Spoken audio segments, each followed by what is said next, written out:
কাৰণ নামনি অসমৰ বিদেশীৰ বা মিয়াৰ মানে ইখন মানে কি বুলি কয় চৰণীয়া পথাৰ নহয়। ধৰ্ষণ কাণ্ড বিভিন্ন কথা লৈ উজনি অসমৰ বীৰ লাচিত ৰাণা, টাই আহোম ছাত্ৰ সন্থা বিভিন্ন অসমীয়া খিলঞ্জীয়াসকলে কৈছে যে উজনি অসমৰ পৰা মানে মিয়াসকল মানে আঁতৰি যাব লাগে।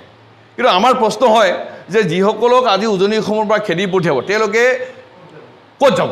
কাৰণ নামনি অসমৰ বিদেশীৰ বা মিয়াৰ মানে ইখন মানে কি বুলি কয় চৰণীয়া পথাৰ নহয়।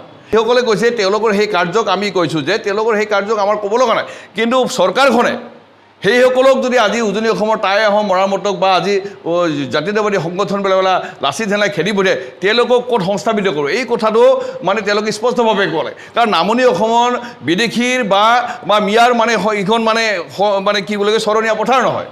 এইখন চৰণীয়া পথাৰ নহয় যে তেওঁলোকে খেদিব, তেওঁলোকৰ যেতিয়াই স্বাৰ্থত আঘাত লাগিব তেওঁলোকে তেতিয়া বাংলাদেশীৰ কথা ক'ব, তেতিয়া তেওঁলোকে মিয়াক দেখা পাব, তেওঁলোকে মানে খেদিব আৰু আমাৰ ইয়াত সংস্থাপিত এইটো নহয়। আমি কৈছোঁ যে নামনি অসম বিদেশীৰ বা মিয়াৰ ইখন শৰণীয়া পথাৰ নহয় যে তেওঁলোকে নিজৰ মানে অস্তিত্বৰ সংকটত পৰি খেদিব আৰু ইয়াত আহি থাকিব এই কথাটো নহয়। কিন্তু যিসকলে আজি এই কথাটো কৈছে যে আমি যেতিয়া এই অঞ্চলৰ এই কথাবিলাক কৈছোঁ তেতিয়াতো তেওঁলোকে কেতিয়াও কৰ্ণপাত কৰা নাছিল। আমি কোচাভূমি জনগোষ্ঠীৰ এই খিলঞ্জীয়া মানুহৰ সংৰক্ষণৰ কথাটো বাৰম্বাৰে কৈ আছোঁ।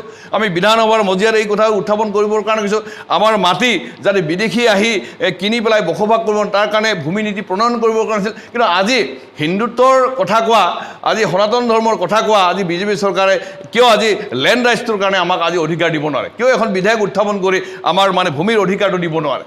গতিকে এই কথাটো প্ৰমাণ কৰে যে বিজেপিয়ে এফালে কৈছে যে অসমখন বিদেশীৰ মানে বা মিয়া বা বাংলাদেশীৰ এইখন মানে ভূমি হৈ পৰিছে, ইয়াক আমি সংৰক্ষণ কৰিব, আনহাতে তেওঁলোকেই আজি কাৰ দৰে এখন আইন বলবৎ কৰি আজি বাংলাদেশীসকলক ইয়াত আহি থিতাপি দিয়া এখন আইন প্ৰণয়ন কৰিছে।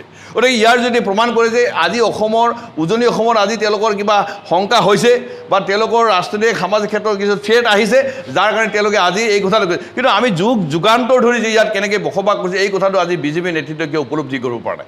গতিকে বিজেপি নেতৃত্বে এই কথাটো উপলব্ধি কৰক আৰু যিসকলে মিয়াক 7 দিনৰ ভিতৰত খেদি পঠিয়াম বুলি কয় তেওঁলোকে কওক যে তেওঁলোকক বাংলাদেশত পঠাব নে ক'ত পঠাব।